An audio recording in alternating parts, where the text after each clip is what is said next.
নিসা সূরাতুন নিসা সমস্ত গুরুত্বপূর্ণ আয়াতের মধ্যে আজকে 43তম আয়াত, যেটা আল্লাহ চান এর বেশি আরো কয়েকটি আয়াত তফসিল করে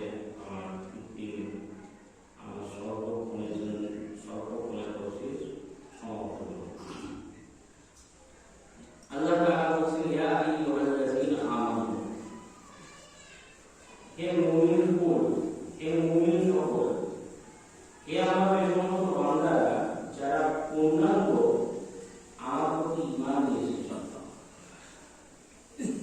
যারা পূর্ণাঙ্গ আমার প্রতি আস্থা রেখেছে, আমার প্রতি ঈমান নিয়েছে, আমাকে না দেখে বিশ্বাস করেছে, আমার নবীকে না দেখে তার প্রদর্শিত পথকে অনুসরণ করে চলেছে,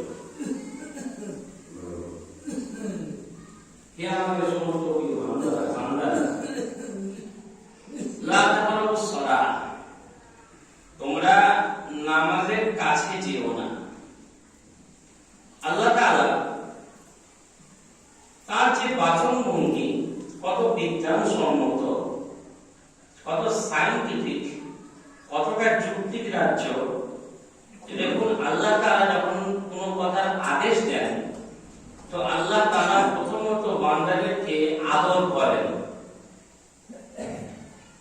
তাদেরকে আদর করে তাদেরকে প্রশমিত করেন।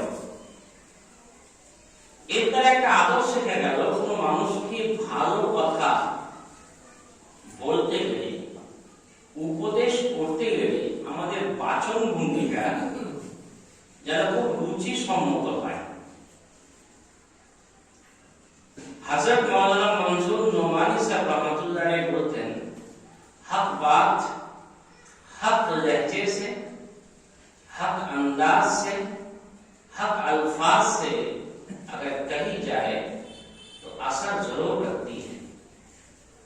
একটা কথা যদি হক কথাও হয়, সেটা বলার একটা পদ্ধতি আছে।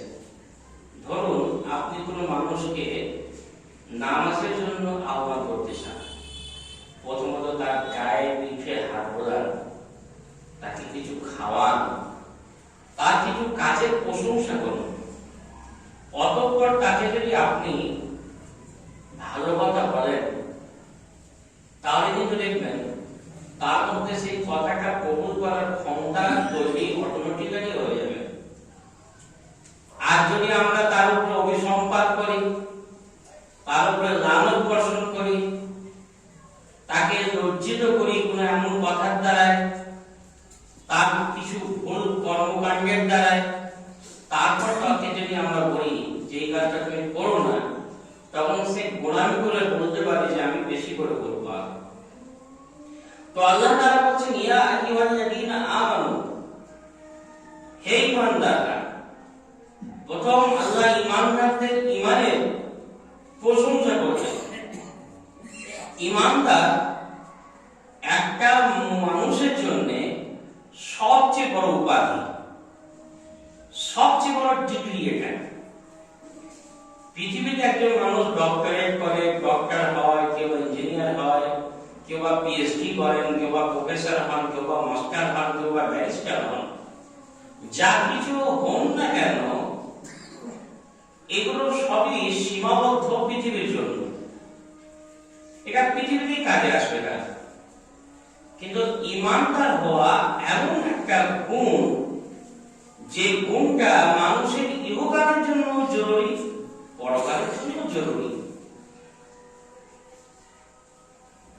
ওমা আরসালনা ক্বাবলাকা মির রাসূলিন ইল্লা নূহি ইলাইহি আন্নাহু লা ইলাহা ইল্লা আনা ফা'বুদুন।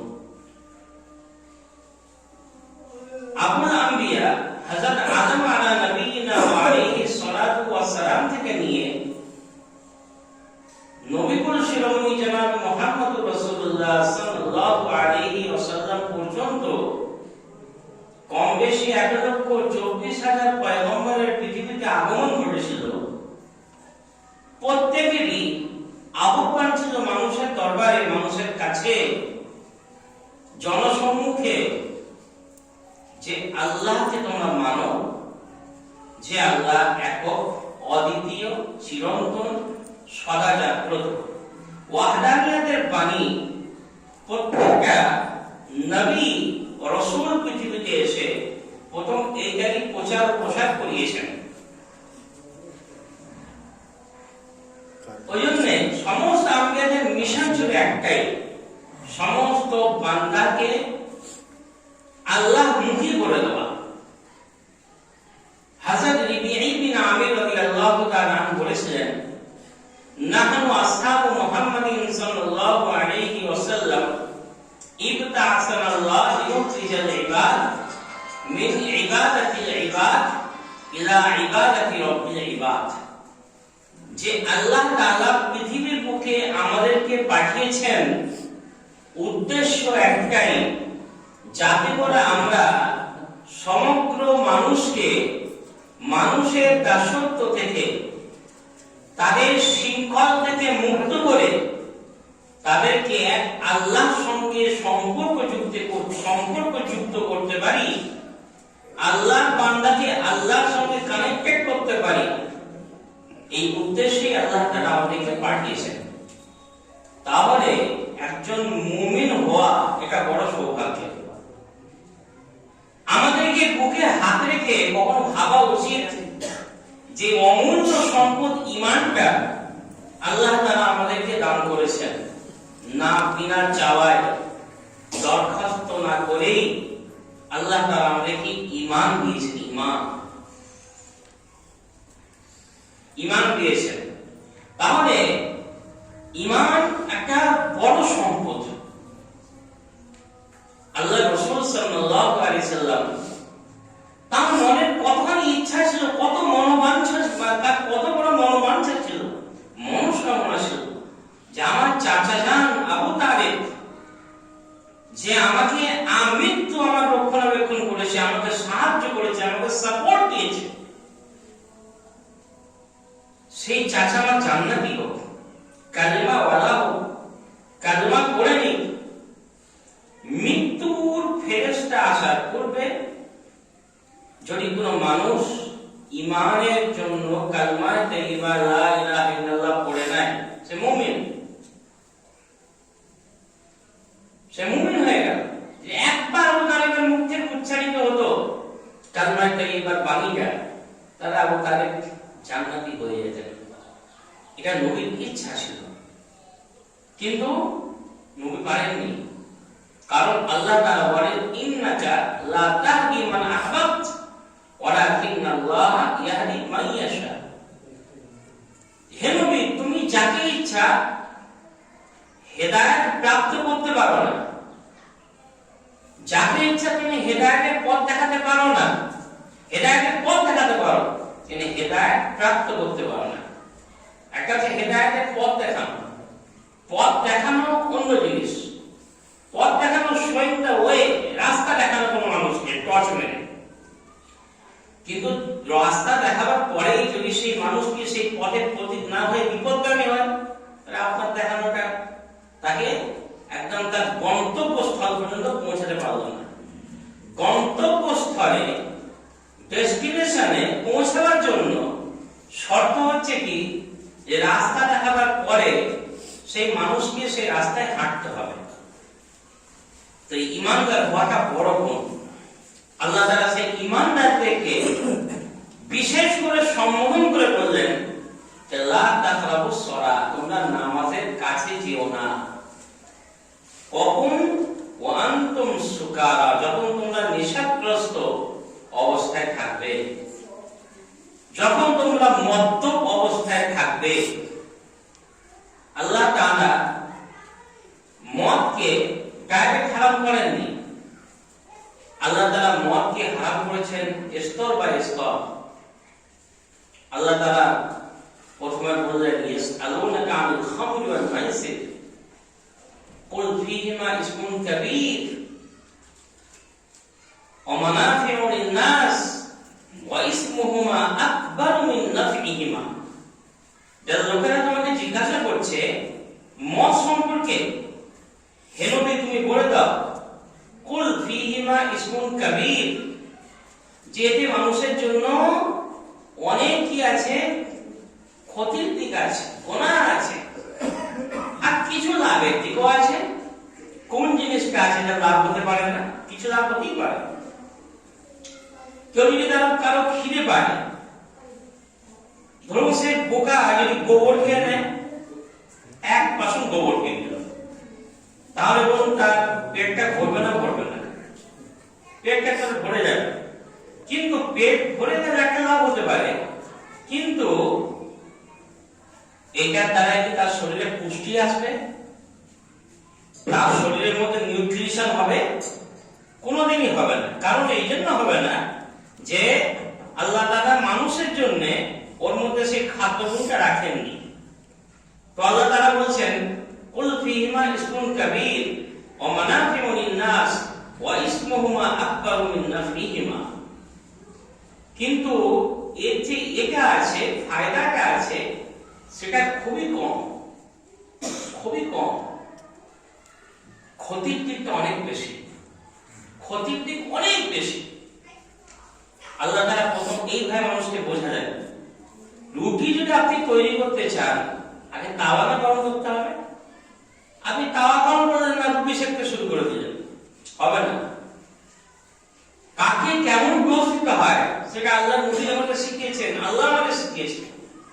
আল্লাহ তাআলা সারা বিশ্বের একমাত্র তৈরি একমাত্র মালিক, কিন্তু তিনি ডাইরেক্ট অর্ডার দিতে পারতেন তোমরা মদ খেও না। কিন্তু তিনি আল্লাহ তাআলা কিভাবে মানুষকে বোঝাচ্ছেন, প্রথম এই আয়াতের মধ্যে আল্লাহ তাআলা বোঝাচ্ছেন, ইয়া আইয়ুহাল্লাযীনা আমানু লা তাকরাবুস সালাত, তোমরা নামাজের কাছে যেও না কেন, ওয়া আনতুম সুকারা, যখন তোমরা নেশাগ্রস্ত অবস্থায় থাকবে। এটা শর্ত। নেশাগ্রস্ত অবস্থায় আমাদের কিন্তু এখানে যাওয়া যাবে না। তার এটা আল্লাহ তাআলা দ্বিতীয় ক্ষেপে এখানে নাযিল করেছেন। প্রথমে আল্লাহ তাআলা বলেছেন, ইয়াসআলুনাকা আনিল খামরি ওয়াল মাইসির কুল ফীহিমা ইসমুন কাবীর। লোকেরা তোমাকে জিজ্ঞাসা করে, হে রাসূল, কি সম্পর্কে? আনিল খামরি ওয়াল মাইসির, জুয়া সম্পর্কে, মদ সম্পর্কে। হে নবী, তুমি বলে দাও, ফীহিমা ইসমুন কাবীর, এটা অনেক গুনাহ আছে।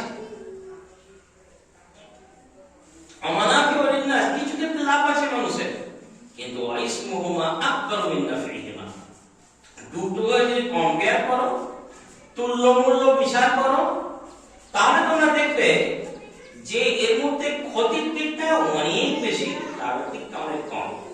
দেখুন বাস্তবে মানুষ কেউ লটারি খেলে, 30 টাকা লটারি খেলে কোটিপতি হয়ে যায়, এটা কজন? একজন। কিন্তু যারা লটারি খেলে সংসারকে পুরো ধ্বংস করে দিচ্ছে, তাদের সংখ্যা ভুরি ভুরি, একই না।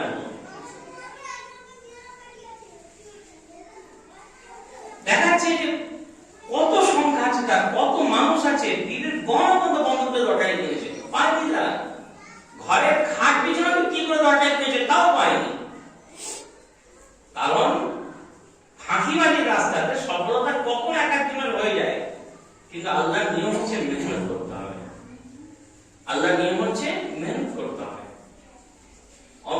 তারপরে মদ, মদ দেখুন আজকে এর ভয়াবহতা কতখানি, এটা আপনি সহজেই, আপনারা সমাজে থাকেন, আপনারা অনুমান করতে পেরে গেছেন অলরেডি।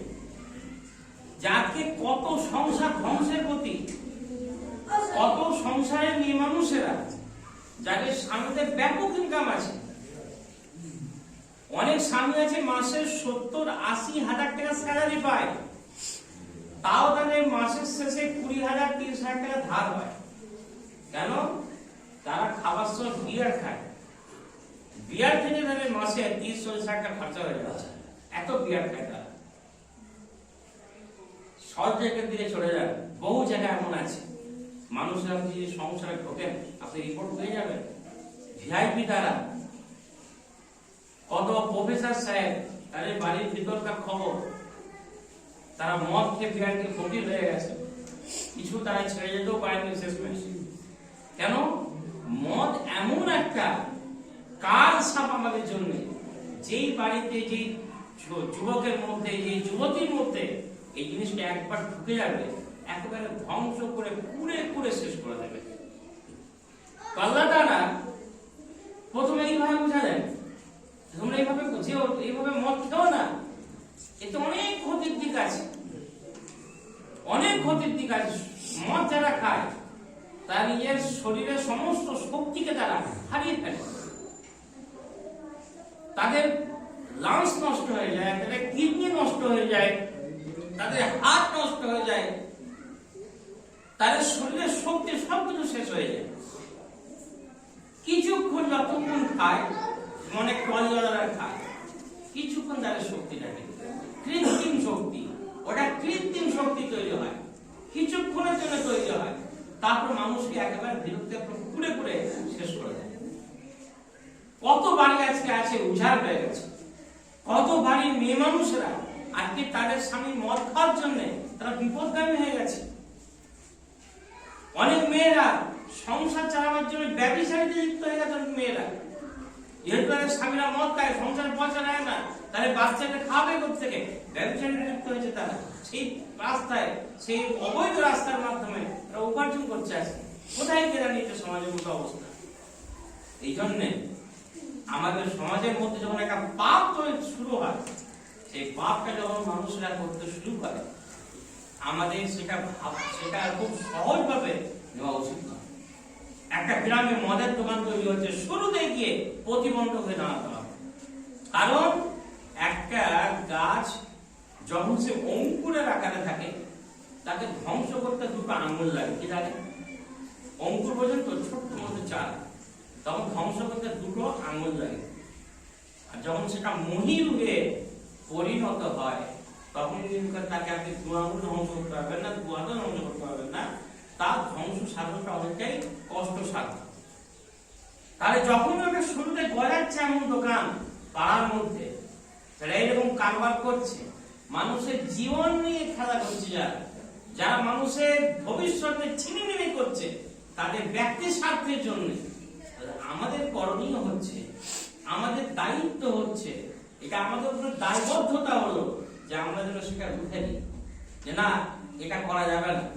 এটা করলে 10 জন যারা আছে তাদের সঙ্গ দোষে আমরা 10 জন খারাপ হবে। সোহবতে সালেহ তুরা সালেহ কুনান, তোহবতে তালেহ তুরা তালেহ কুনান। আল্লাহ তাআলা দ্বিতীয় আয়াতে বলেন, ইয়া আইয়ুহাল্লাযীনা আমানু লা তাকরাবুস সালাহ, নামাজের কাছে কেউ না মদ্যপ অবস্থায়। তার মানে মদ খাও, কিন্তু মদ খাওয়া অবস্থায় নামাজ পড়ো না, এটা বললেন। পরে আল্লাহ তাআলা যখন দেখছেন যে মানুষের মধ্যে ঘৃণা বোধটা জন্মাতে শুরু করেছে, এবার মানুষের মধ্যে ঘৃণা বোধটা আসতে শুরু করেছে, তখন আল্লাহ তাআলা একেবারে দ্ব্যর্থহীন ভাষায় বলেন, ইয়া আইয়ুহাল্লাযীনা আমানু ইন্নামাল খামরু ওয়াল মাইসিরু ওয়াল আনসাবু ওয়াল আজলামু রিজসুম মিন আমালিশ শাইতান, অপবিত্র কাজ, শয়তানের কাজ, ফাসতানিবুহু, তোমরা এগুলোকে পরিহার করো। এটা আল্লাহর অর্ডার, স্ট্রিক্ট অর্ডার, কড়া অর্ডার, কড়া অনুশাসন। আল্লাহ শেষে বলেন একেবারে তোমরা দূরত্ব বজায় রাখো, পরিহার করে চলো। তারপর আল্লাহ তাআলা একেবারে আরো ধ্যানহীন ভাষায় হুররিমাত আলাইকুমুল খামরু ওয়াল মাইসিরু ওয়াল, আল্লাহ ঘোষণা করলেন যে তোমাদের উপরে মদকে হারাম করে দেওয়া হয়েছে, হারাম করে দেওয়া হয়েছে, হারাম হারাম হারাম। এমনকি ফুকাহায়ে কেরাম, ফিকহবিদগণ, ফিকহ শাস্ত্রে যারা সুপণ্ডিতের অধিকারী, সেই সমস্ত সুপণ্ডিতরা বলেছেন এটা একেবারে আমাদের আইম্মা হানাফিয়াতে পুরো একেবারে ফায়সালা, যে কোনো মানুষ যদি তার স্ত্রীকে বেহুশ অবস্থায় তালাক দেয়, বেহুশ হয়ে গেছে, পাগলা হয়ে গেছে, মাথা ঠিক নেই, তাহলে কিন্তু তার তালাক হবে না। তার স্ত্রী তালাক দিলে তালাক কি হবে? হবে না। কিন্তু যদি একজন মদ খেয়ে নিজের স্ত্রীকে বলে দিল সে তার স্ত্রীকে তালাক দিচ্ছে, তাহলে সমস্ত মুফতিরা ফতোয়া দেবেন যে তালাকটা সংঘটিত হয়ে গেছে। প্রশ্ন হচ্ছে যুক্তি কি, কেন হলো এটা? তার কারণটা হচ্ছে এটাই যে ওর মদ খাওয়াটাই হচ্ছে দোষের, মদটা খেলে কেন, ওই জন্যে ওর শাস্তি এটা, তালাক হয়ে যাবে। কেন? এটা আল্লাহ তাআলা কেন বললেন? এই মদ খাওয়াটা একজন মুমিন যার মুখ থেকে আল্লাহর নাম বার হবে, কোরআনের আয়াত উচ্চারিত হবে, হাদিসের বাণী তার মুখ থেকে নিঃসরিত হবে, তার মুখ থেকে তার মুখে এই নাপাক বস্তুটা যাবে, এটা কি করে বরদাস্ত করা যাবে? একবার কোন একটা ইংরেজি পত্রিকায় একটা সিম্পাজি, কি বলে, একটা মেদি আর একটা মদ্য, দুটো সিম্পাজির ছবি দিয়েছে এবং তার নিচে ডিসক্রিপশনে দিচ্ছে যে এই সিম্পাজি মেদি যারা হয় এরা ফল ফ্রুট হাবি জাবি জিনিস খায়। কিছু একটা ফলের ছবি দিয়েছে যে ফলটা তারা খায়, এই ফলের দানাটা মেয়েদেরা হজম করতে পারে না, তো সেই দানাটা পায়খানাতে খুঁটে খুঁটে বার করে মদ্যরা খেয়ে নেয়, মদ্যরা খেয়ে নেয়। তো কেন খায়? বলছে এটা তাদেরকে আল্লাহ তাআলা শিক্ষা দেওয়া হয়েছে যে ওই যে দানাকে সে খুঁটে খুঁটে খাচ্ছে ওর মধ্যে কিছু আরোগ্য আছে এই পুরুষ সিম্পাজির জন্য। তো একদিকে সিম্পাজি পুরুষ মধ্যমেতি ছবি দেওয়া আছে, একদিকে মানুষ নরনারী ছবি দেওয়া আছে, মধ্যমেতি ছবি দেওয়া আছে যারা মদ খাচ্ছে। কি খাচ্ছে? মদ খাচ্ছে। তো লেখক দুটো ছবি দিকে কম্পেয়ার করে বলছে এরা পশু, এরাও যে কাজটা করে তার মধ্যে বিজ্ঞান আছে, যে তারা একজন নোংরা জিনিসকে খুঁটে খাচ্ছে, তার মধ্যে শারীরিক ও উপকারিতার দিক লুকিয়ে আছে, সেটা তার জন্য স্বাস্থ্যসম্মত। কিন্তু এরা মানুষ, এরা পৃথিবীর সবচেয়ে বুদ্ধির অধিকারী, কিন্তু এরা এমন একটা কাজ করছে মদ খাওয়া যার মধ্যে কোনো বিজ্ঞান নেই। তাহলে কার্যতভাবে দেখা গেলে মানুষ নামে মানুষ, কিছু মানুষ কর্মের দিক থেকে তারা পশুর চেয়ে নিকৃষ্ট, তারা পশুর চেয়ে নিকৃষ্ট।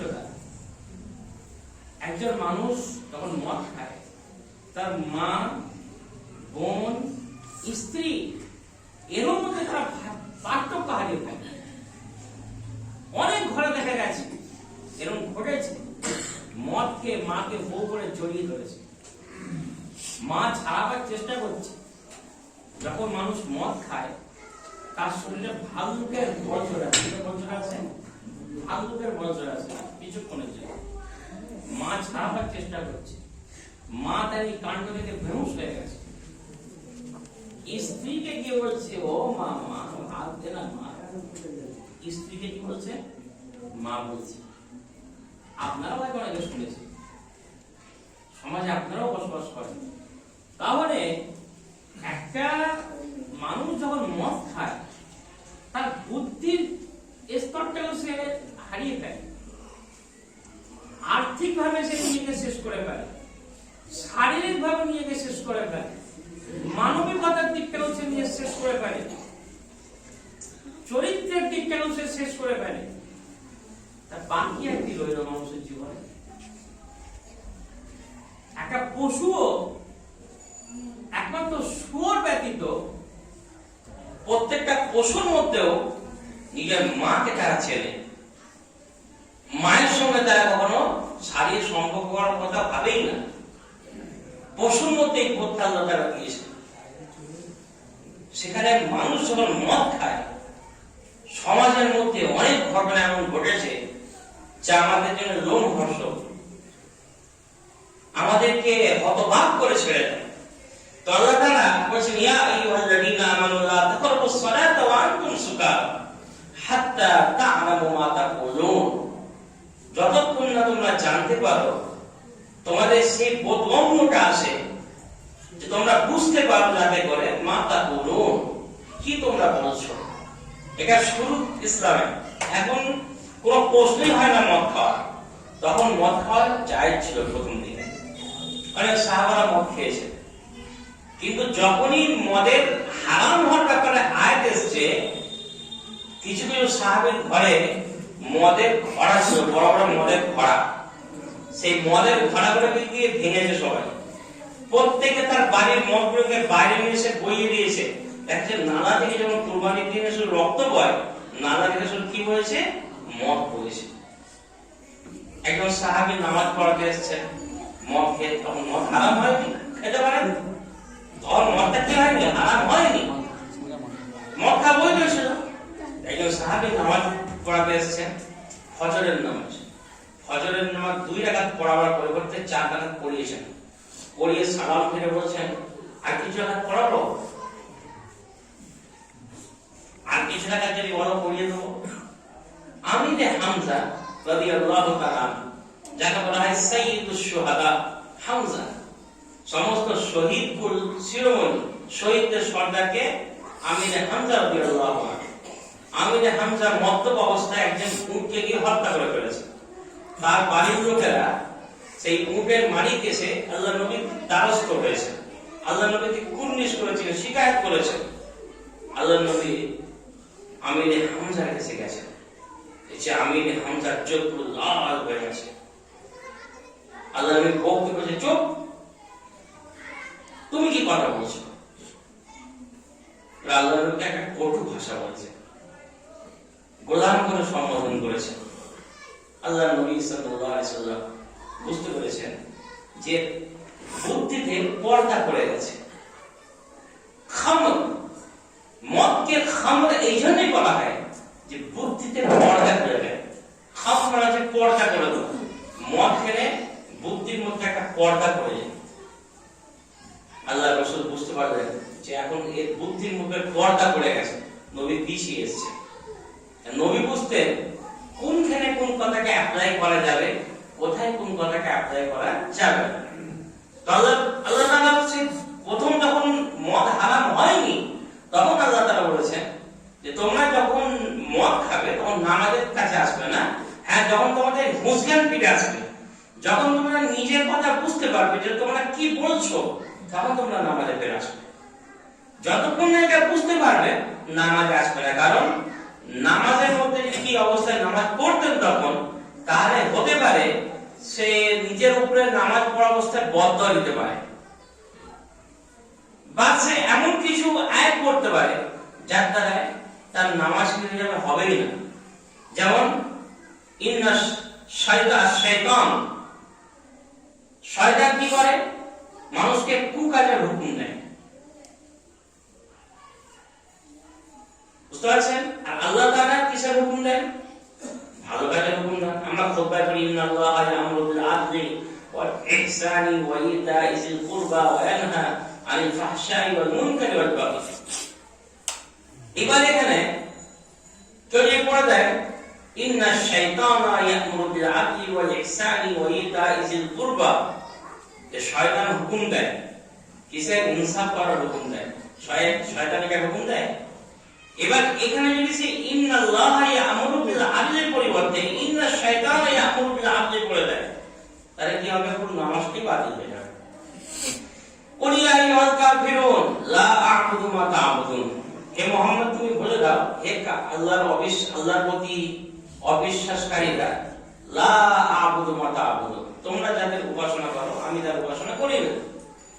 তার একজন নামাজি যে মদ খেয়েছে সে বলতে পারে লা আ'বুদু মা তা'বুদুন, অবশ্যই তোমরা যাদেরকে পূজা করিস, উপাসনা করিস, আমরা তাদের করি।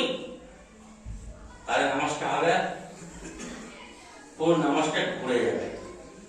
তাহলে এই জন্য বলা হয়েছে যে কেউ যেন এই অবস্থায়, মদ খাওয়া অবস্থায়, মদ্যপ অবস্থায় মসজিদে না আসে, নামাজের কাছে না যায়।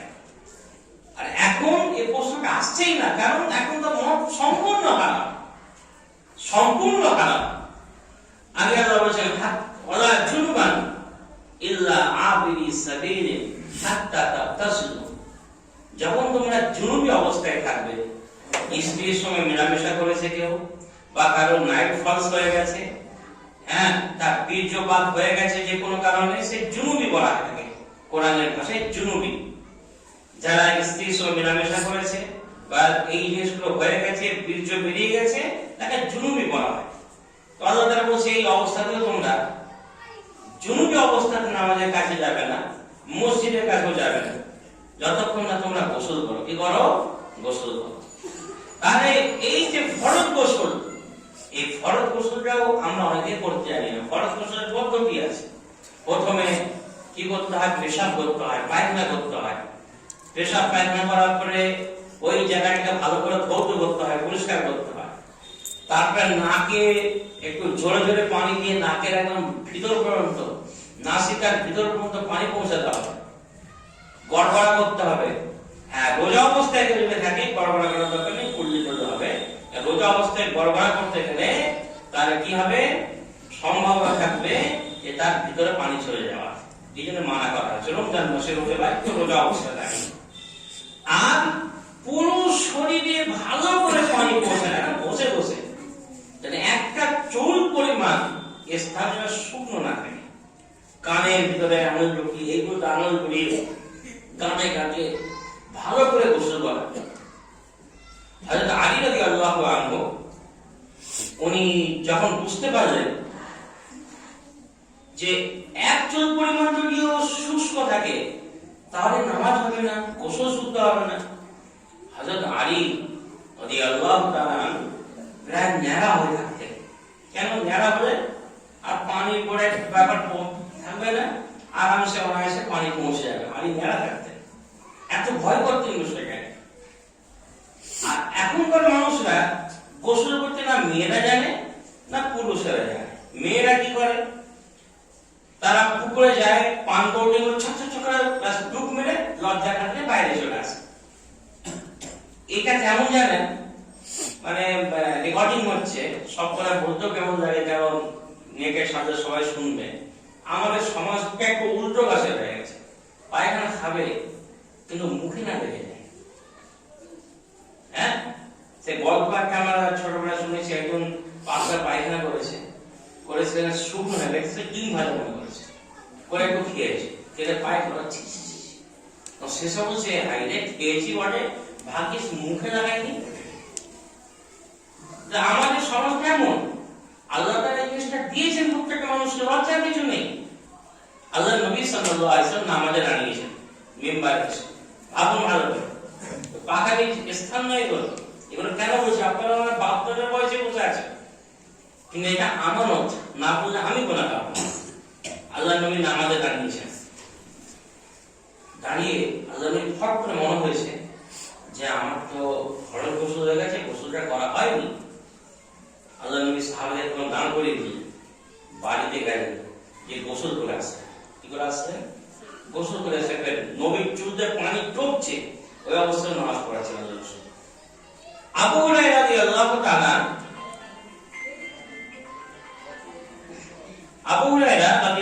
তাআলা উনি স্ত্রীর সঙ্গে মেলামেশা করে বাইরে বেরিয়েছেন, কি আল্লাহ নবী সাল্লাল্লাহু আলাইহি ওয়াসাল্লাম হাত করেছেন, নিয়ে চলে এসেছেন। আবু হুরায়রা, ইয়া আল্লাহ, আল্লাহ নবী আমার হাত ধরে নিয়ে চলে আসছেন আর আমি এই অবস্থায় আছি। আবু হুরায়রা যখনই দেখলেন যে নবী অন্যদিকে একটু ব্যস্ত হয়ে গেছেন, কথা বলছেন, আবু হুরায়রা সঙ্গে সঙ্গে শুট করে বেরিয়ে গোসল করতে চলে গেলেন। তো আমরা যারা ছোট হয় তারা বড়দেরকে একটু ফাঁকি দেয়। তো ফাঁকি দেওয়ার সময় তারা মনে করে যে বড়রা টের পাচ্ছে, বড়রা টের পায়। বড়রা বোকা হয় না, বড়রা সবসময় কিছু নজর আন্দাজ করে দেয়। আল্লাহ রাসূল বুঝতে পেরেছেন, আবু হুরায়রা সরে পড়েছেন। তারপরে গোসল করে আমার টুক করে চলে এসেছে। আবু হুরায়রা কোথায় গেছিলেন? ইয়া রাসূলুল্লাহ, আমার এই অবস্থা ছিল, গোসল করা হয়নি। কি হয়েছে? ইন্নাল মুমিনা লা ইয়ানজাস, মুমিন এমন নাপাক হয় না এই অবস্থাতে, এটাকে ছুঁলে কেউ নাপাক হয়ে যাবে। মেয়েদের মধ্যে একটা বচ্চরণ আছে, একটা বদভ্যাস আছে। অনেক মেয়ে মানুষদের তাদের যখন মানে মাসিক হয়, এটা আল্লাহ তাআলা কাতাবাল্লাহু আলা বানাতি আদম। আমাদের আয়েশা হজ করতে গেছেন আল্লাহ নবীর সাথে, গিয়ে আল্লাহ নবীর স্ত্রী আমাদের আম্মাজান আয়েশা মাসিক হয়ে গেছে। আয়েশা কাঁদতে শুরু করে দিয়েছেন। তো আল্লাহ রাসূল বলেন, মা হাদাসাত বিকা ইয়া হামদা, হে বোকাটে মেয়ে, হে সাদা সরল মেয়ে মানুষ, সাদা সরল মেয়ে মানুষ কি হলো, কাঁদছে কেন? পরে অবস্থা নিয়ে একটু নামাজ পড়তে পারবো না। ও আচ্ছা আচ্ছা, এই ব্যাপার। অত আদব দেখুন স্বামী স্ত্রীর মধ্যে। আমি তো নামাজ পড়তে পারবো না, মানে আমার এখন মাসিক চলছে, আমি এই অবস্থায় হজ করতে এসে গেছি। তখন আল্লাহ রাসূল বললেন, দেখো কেন না, ভারাক্রান্ত হলো না। এটা আল্লাহ তাআলা ইন্নাল্লাহা কাতাবা আলা বানাতি আদম, এই বিষয়টা আল্লাহ তাআলা আদমের সমস্ত মেয়েদের জন্য এটা অবধারিত করেছেন। এটা সবার হয়, তোমারও হয়েছে। তবে আফসোস করো না, লাআনাল্লাহু ইয়ারসুকাহা, তুমি আফসোস করছো যে সবাই হজ উমরা দুই করে যাচ্ছে আর তুমি শুধু হজ করে যাচ্ছ, উমরা করতে পারোনি। কেন না, হয়তো আল্লাহ তাআলা তোমার জন্য চান্স করে দেবেন, সবাই যেমন হজ উমরা দুই করে যাচ্ছে, তুমিও হজ উমরা দুই করে যাবে।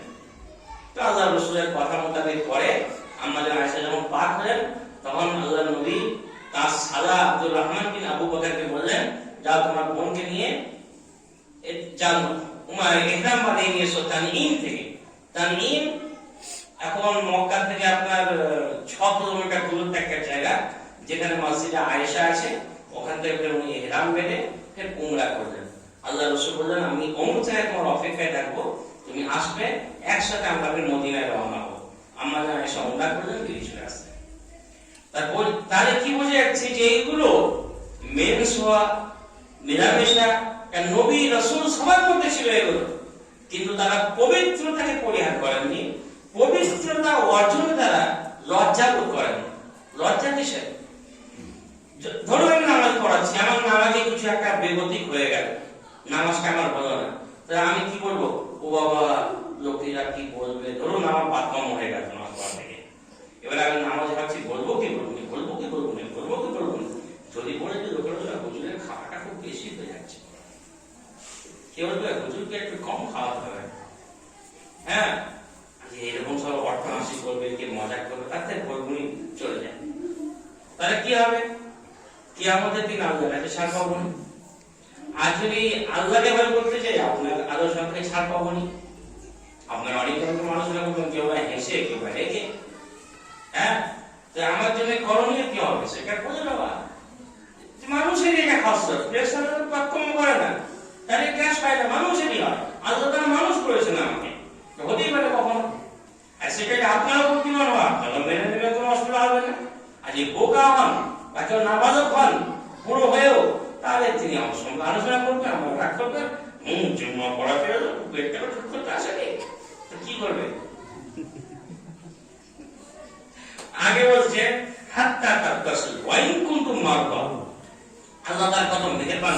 আল্লাহ বলছে, যদি তোমরা ওয়া ইন কুনতুম মারদা ওয়া আলা সাফারিন ওয়া জাআ আহাদুম মিনকুম মিনাল গায়িবি আও লামাসতুমুন নিসা, যদি তোমরা কেউ বিমার হও, সর্দি কাশি রোগ আছে, হাঁপানি রোগ আছে, একজিমা রোগ আছে, সর্দি ঠান্ডার সময় অজু করলে কাশি হয়ে যাবে বা কোনো অসুবিধা হয়ে যাবে, বা আলা সাফারিন তুমি ট্রেনে আছো বা মুসাফির তুমি রাস্তায় আছো, তোমার কাছে পানি অজু করার জন্য নেই, বা পানি আছে পরিমিত, সেটা শুধু পান করার প্রয়োজনকে নিবারণ করবে, ইতিবিন্ন কোনো পানি নেই।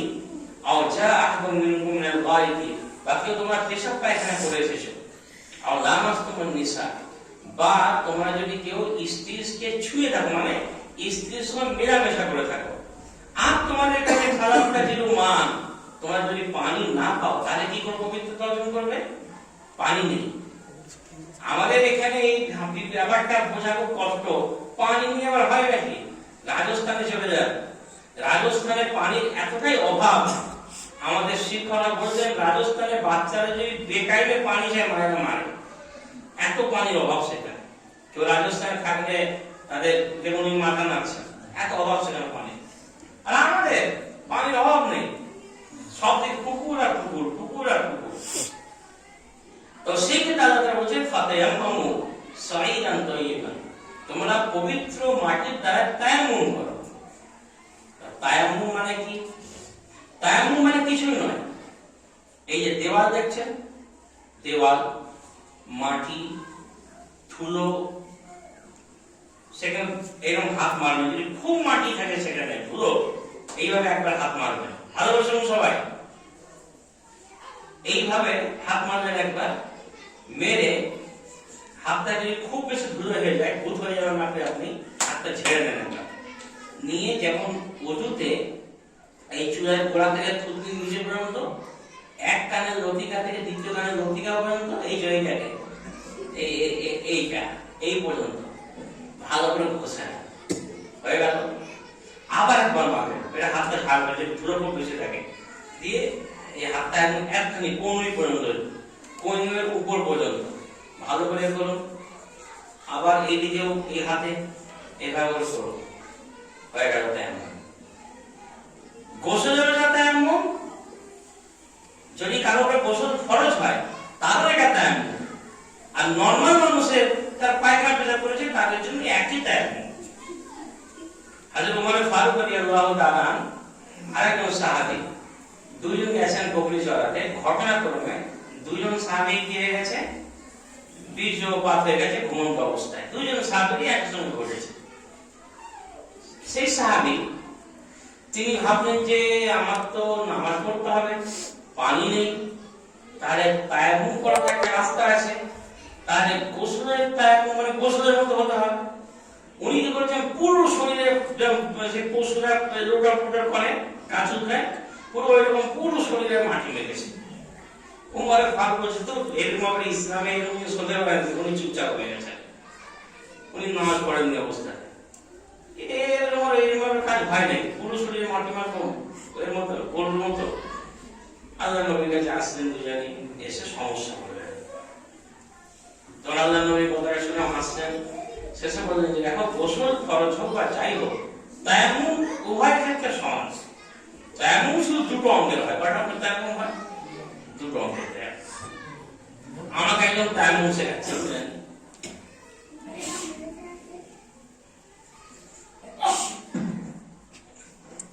কুলি বাড়ছে, ইশারায় কুলি হচ্ছে, ফের হাত মারছে, নাকে পানি হচ্ছে, তায়াম্মুম শিখিয়েছিলেন। যখন আমি ফেকার কিতাবে মশলাটা বললাম যে ওযুর ক্ষেত্রে 4টে অঙ্গকে 3টা অঙ্গ ধুতে হয়, কোনটা? মুখটা, হাতটা, পা আর মাথাটা মাসা করতে হয়। কেন? আল্লাহ যদি 5 ওয়াক্তের নামাজে মাথাটাকে ধুতে বলতেন, তাহলে সর্দি কাশির অভাব থাকতে পারে? আল্লাহ শরীয়তের মতো করে বিজ্ঞান আছে, তাই জন্য মাসা করতে বলা আছে। আচ্ছা, ধোবেন কবার? 3 বার। মাসা করবেন কবার? 1 বার। মাসা যদি 3 বার করেন বেদাত হবে, গুনাহ হবে। কেন? 3 বার যদি আপনি নতুন পানিতে মাসা করেন, ও ধোয়ার মতোই হয়ে যাবে, তো সর্দি কাশি হবে। তাই জন্য মাথা মাসা কবার? 1 বার। তাও পুরো মাথা করলেও ভালো, অতি ভালো হচ্ছে পুরো মাথাটা এইভাবে করে আপনি করুন, এইভাবে করে করুন। আর যদি আপনি 1/4, 4 ভাগের 1 ভাগ যদি আপনি করে ফেলেন, মাথার 4 ভাগের 1 ভাগ, 1/4 পর্যন্ত 1/4 যেটা আপনি করেন, সেটা কোনো মশা হয়ে যাবে। আল্লাহ তাআলা এত সহজ করেছেন যে আপনার সর্দি কাশি হচ্ছে, আপনি ওযু করতে আপনার কষ্ট আছে, আপনি বলুন। হ্যাঁ, কারো কাশি নেই, কারো জ্বর জ্বালা নেই, শুধু ঠান্ডার ভয়তে এমন করে নামাজ পড়ছে, তাহলে নামাজ হবে না। তায়াম্মুমের জন্য শর্ত কি? যে আপনার কোনো রোগ আছে, সর্দি কাশি ধাত আছে, বা আপনার অলরেডি জ্বর হয়ে আছে, আপনার প্রবল সর্দি কাশি হয়ে আছে, এমন অবস্থায় আপনি যদি পানি থাকে তাহলে তায়াম্মুম করতে পারেন। বা পানি নেই, পানি যখন থাকবে না কারো কাছে ওযুর মতো পানি, তাহলে সেই ক্ষেত্রে সবার জন্য তায়াম্মুম হয়ে গেছে। কথা বুঝতে পারলেন? এই তায়াম্মুমের হুকুমটা, এটাও আল্লাহ তাআলার একটা বড় দান উম্মতে মুহাম্মাদিয়ার জন্য। এটাও আম্মা জান আয়েশা রাদিয়াল্লাহু তাআলা আনহা, উনি এক সফরে নবীর সঙ্গে গিয়েছিলেন। সেখানে গিয়ে আম্মা জান আয়েশা নিজের একটা হাতকে, গলার হাতকে হারিয়ে ফেলেন। তো এই হাত খুঁজতে গিয়ে নামাজের টাইম হয়ে যায়, পানি যেখানে নামাজের টাইমটা হয়েছিল সেখানে পানি পাওয়া যায়। তো আল্লাহ তাআলা তায়াম্মুমের হুকুম তখনই নাযিল করলেন। ওই জন্য বলা হতো আম্মা জান আয়েশার ক্ষেত্রে যে যখনই কোনো ঘটনা আম্মা জান আয়েশার সঙ্গে ঘটেছে, আল্লাহ তাআলা তার কারণে এই আবু বকরের আল যারা আছেন, এদের কারণে আল্লাহ তাআলা অনেক কিছু কনসেশন আমাদের জন্য নাযিল করেছেন। না আম্মা জান আয়েশার হাত হারাতো, না উনি খোঁজাখুঁজি করতেন, না সাহাবারা কেরামতে পড়তেন, না আমাদের জন্য এই সুবিধাটা আসতো। তা সবাই বুঝতে পারলেন? তাহলে বলুন যে আল্লাহ নামাজ পড়া কেন সহজ করেছেন। পানি নেই, তেমন করে নামাজ পড়ো। দাঁড়িয়ে ক্ষমতা নেই, বসে নামাজ, বসেও যদি ক্ষমতা নেই, শুয়ে ইশারা করে নামাজ পড়তে বলা হয়েছে। আল্লাহ তাআলা এতটাই সহজ করে দিয়েছেন যে দাঁড়াবার ক্ষমতা নেই, কোমরে ব্যথা হচ্ছে, বসে কিবলার দিকে পা করে নামাজ পড়তে বলা হয়েছে। কোন দিকে? কিবলার দিকে পা করে আপনি নামাজ এখন আবার অনেক বুজুর্গি বেরিয়ে গেছে চেয়ারে নামাজ পড়ে, সারা জীবন কুকৃতি করে, শেষে এবার চেয়ারে বসে বসে নামাজ পড়ছে। দেখো অজয়, আমি নামাজ পড়ছি, নামাজছি, পাক্কা নামাজি। হ্যাঁ, ব্যথা টানা দেবেন না এই কথার দ্বারায়। যারা সত্যিকারে সেই চেয়ারের মতো বসার মতো তাদের অবস্থা, আজীবন নামাজ পড়ে এসছেন, তার মুক্তি ফতোয়া দিয়েছেন, মুক্তি সাহেব ফতোয়া দিয়েছেন, তার অবস্থা ব্যক্তিতে সেখানে সামান্য কোনো কিছু কারণ হলো মসজিদে চেয়ার মসজিদে এমন দেখা যাচ্ছে চেয়ার ভর্তি। এতদিন পর মনে হবে মসজিদ আর মনে হবে না, স্কুলের ক্লাসরুম মনে হবে, এত চেয়ার এসে যাচ্ছে। আর হারাম শরীফে দেখছি চেয়ারের প্রচুর মানুষের রিওয়াজ এসে গেছে, একটা ফ্যাশন হয়ে দাঁড়িয়েছে, বুঝতে পারছেন এমন অবস্থা। এই জন্য বসে নামাজ পড়বেন, বসে। তাতেও যদি আপনার ক্ষমতা নেই বসার, আপনি শুয়ে পড়ুন, কেবলার দিকে পাটা করে দিন, কেবলার দিকে পা করবেন। যে আপনি কেবলার দিকে পা যদি না করেন, আপনি মুখটা কেবলার দিকে সেজদা করবেন, করতে পাটা এভাবে মুড়ে দেবেন, এভাবে মুড়ে যাবে, যে আপনি পুরো মুড়ে যাবেন একেবারে। হ্যাঁ, আগে কি বলছে, ফাতায়াম্মামু সাঈদান সালিমান, তোমরা পাক মাটির দ্বারা তায়াম্মুম করো। কিভাবে তায়াম্মুম করবে? শুধু দুটো অঙ্গের তায়াম্মুম। তায়াম্মুম কত অঙ্গে? কি শিখলেন? দুটো অঙ্গে। কোন কোন অঙ্গ? মুখমণ্ডলী আর হাত। আল্লাহ তাআলা সেটাই বলেছেন, ফামসাহু বিউজুহিকুম ওয়া আইদিকুম, তোমরা মাসা করো তোমাদের যে মুখমণ্ডলকে, তোমাদের হাতকে। ইন্নাল্লাহা কানা আফুওয়ান গফুরা, নিশ্চয় আল্লাহ তাআলা তোমাদের ক্ষমা প্রদর্শনকারী, তোমাদেরকে মাফকারী। আল্লাহ তোমাদের ক্ষমা করেন, আল্লাহ প্রচুর ক্ষমা করেন আমাদের। আল্লাহ ক্ষমা করেন বলেই আমরা বেঁচে আছি। আল্লাহ যদি ক্ষমা না করতেন আমাদের এক মিনিট বাঁচার না, আমার অধিকার থাকতো না, আপনার অধিকার থাকতো। আল্লাহ তাআলা তার রহমতের দ্বারা আমাদেরকে ঢেকে দিক। আল্লাহ তাআলার দয়ার বর্ষণ আমাদের উপরে হোক এবং আল্লাহ তাআলার প্রকৃত বান্দা হওয়া আমাদেরকে তৌফিক দান করুন। ওয়া আখিরু দাওয়ানা আলহামদুলিল্লাহি রাব্বিল আলামিন। যারা টাকা নিয়ে এসেছেন